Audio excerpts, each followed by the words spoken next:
শুভ সকাল বন্ধুরা।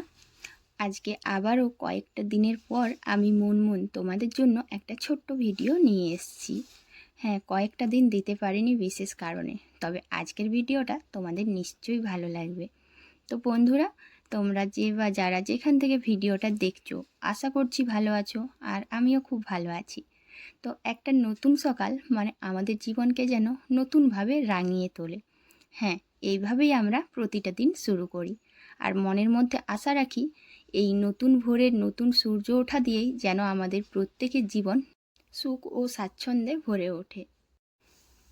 গ্রামের সকালের কিছু কিছু বদ অভ্যাসগুলোর জন্যই আমাদের সংসারে সারাটা দিনের সুখ শান্তি আমরা বজায় রাখতে পারি। ওই যে সেই যে ভোর হলো তখন ঘুম থেকে ওঠা, তারপর একটার পর একটা নিয়ম করে কাজ করা। আমাদের সংসারে ঘুম থেকে ওঠার পরেই প্রথমে দুয়ারে মাড়ুলি দিই, আর এটা জানো তো আমাদের সংসারে সুখ শান্তি বজায় রাখার প্রথম নমুনা। দুয়ারে মাড়ুলি দিলাম, তারপর গেটটাতে চাবি দেওয়া ছিল, সেই জন্য গেটটা খুলে দিয়েছি। আমাদের গ্রামের দিকে জানো তো প্রত্যেকের বাড়িতে এসে যখন তখন আসে, সেই জন্য সব সময় দরজা খোলা রাখতে হয়। আর কালকে জানো রাত্রিবেলায় বৃষ্টি পড়েছিল, খুব একটা বৃষ্টি হয়েছে তা না, কিন্তু ভীষণ ঝড় উঠেছিল। বিদ্যুৎ বাজ সব কিছু মিলেমিশে বলা যেতে পারে কালবৈশাখী ঝড়ের মতন। আর এখন যে শীতকালের শেষের দিকে এই পাতা ঝরার দিন, পাতা ঝরা এত পাতা ঝরেছিল কি বলবো। তো কিছু কিছু জায়গায় অনেকটা করে জমা করেছি, আবার কিছু কিছু জায়গায় দেখো এখনও ঝাড় বাকি আছে।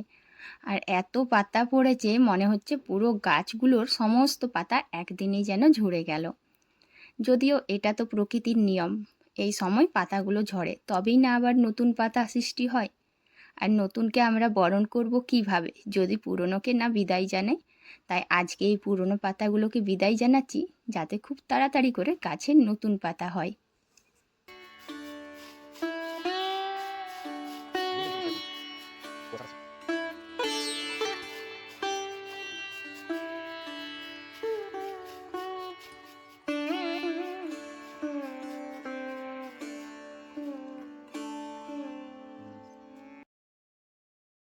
অনেক পাতা জমা করে এখন কাজ হচ্ছে সব পাতাগুলোকে এক জায়গায় ফেলা।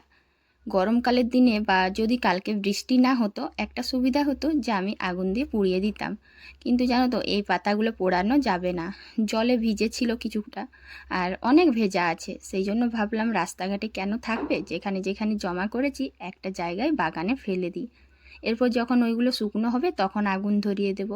তাছাড়া জানো বন্ধুরা, বাগানে যদি আমরা পাতা একটা জায়গায় জমা করি, ওটা কিন্তু পচে যেয়ে সারের কাজ করে, যেগুলো আমরা গাছে দিতে পারি। সকালে ঘুম থেকে ওঠার পর আমাদের নানান রকম কাজ থাকে, কিন্তু কিছু কিছু অভ্যাস যদি আমরা পালন করি, এগুলো সত্যি আমাদের সংসারের জন্য কতটা মঙ্গলকর সেটা কিন্তু আমি হাড়ে হাড়ে টের পাই। তো দেখো বন্ধুরা, চা তো খাওয়া দাওয়া হয়ে গেছে, এরপর চায়ের বাসন ধোবো। কিন্তু চায়ের বাসন ধোয়ার আগে সবার প্রথমে আমি এই কাজটা করি। যত সমস্যায় থাকুক, যত কাজেই থাকুক বা যত তাড়াই থাকুক, এই যে দেখছো তোমরা যারা রেগুলার ব্লগ দেখো তারা জানো গোলাপ গাছটা কতদিনের পুরনো, বেশ অনেক বছর হয়েছে। আর জানো তো গোলাপ গাছটাতে একদমই কোনো পাতা ছিল না, সব পাতা নষ্ট হয়ে গিয়েছিল। আর কয়েকটা ফুল দেওয়ার পর ফুলগুলো পোকায় খাচ্ছিল। কিন্তু কয়েক দিন ধরে খুব ভালো করে চায়ের পাতা দুবেলা দিলাম, আর যে পোকা লাগা পাতাগুলো ফেলে দিচ্ছিলাম। তো দেখো জানি না কিভাবে আমার মনের আশাটা পূরণ হয়েছে। আর কত সুন্দর সুন্দর গোলাপের পাতাগুলো, তার সাথে দেখো দুটো কুঁড়ি দেখা দিয়েছে। গোলাপের কুঁড়িগুলো দেখে না মনটা আরও বেশি আনন্দ হলো। সাইডে একটা মাকড়সার জাল ছিল, সেটাকে ভালো করে ঝেড়ে দিলাম।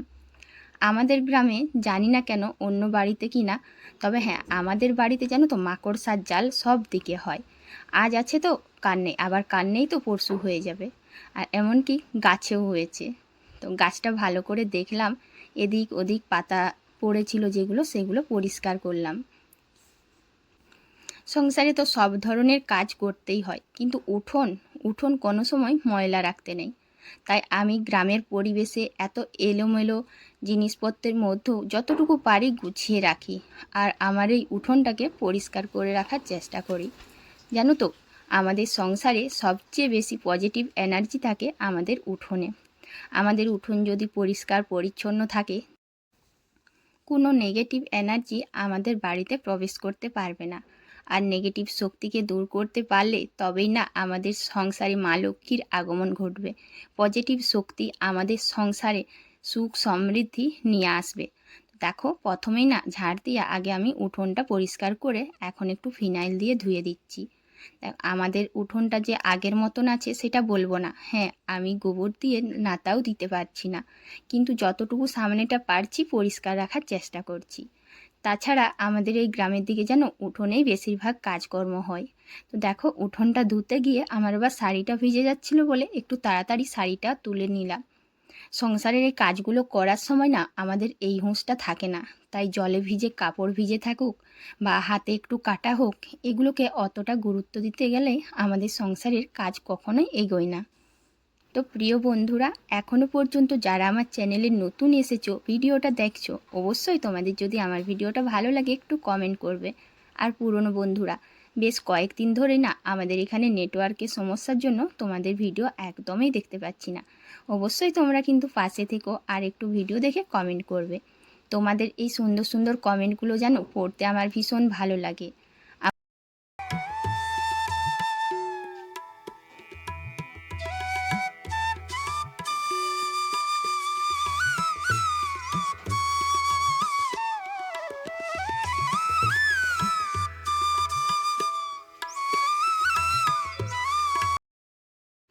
সংসারের কাজকর্ম শেষ করে এখন একটু কাচা ধোয়া করছি।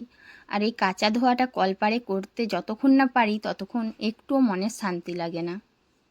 কথায় আছে না, বাসি কাজ, আর বাসি কাজের মধ্যে এই জামা কাপড় ধোয়াটাকেও আমি মনে করি। তাই জানো তো, যতক্ষণ না স্নান করছি তার আগে পর্যন্ত চেষ্টা করি সংসারের এই টুকটাক বাসি কাজগুলো শেষ করে নিতে। বাসি কাজ শেষ করলে তবেই যেন মনে হয় হ্যাঁ, এখন আমাদের ঘর সংসার সব কিছু পরিষ্কার পরিচ্ছন্ন, এখন কিন্তু আমাদের সংসারে সুখ স্বাচ্ছন্দ্য আসবে। আর জানো তো বন্ধুরা, বাসি কাজকর্মগুলো আমরা যদি খুব পরিষ্কার পরিচ্ছন্নভাবে করি, নেগেটিভ শক্তিকে আমাদের বাড়িতে আসতে না দিই, তাহলে এই সকালের পরিশ্রমটার জন্য আমাদের সংসারে সারাটা দিন সুখ স্বাচ্ছন্দ্য বজায় থাকবে। আর এটা কিন্তু আমি না, প্রত্যেকটা গৃহিণী বুঝতে পারে। তো দেখো, এখন কিন্তু আমাকে স্নান করে রান্না বান্না করতে হবে। তাই আজ এখানেই শেষ করছি, কাল আবার দেখা হবে।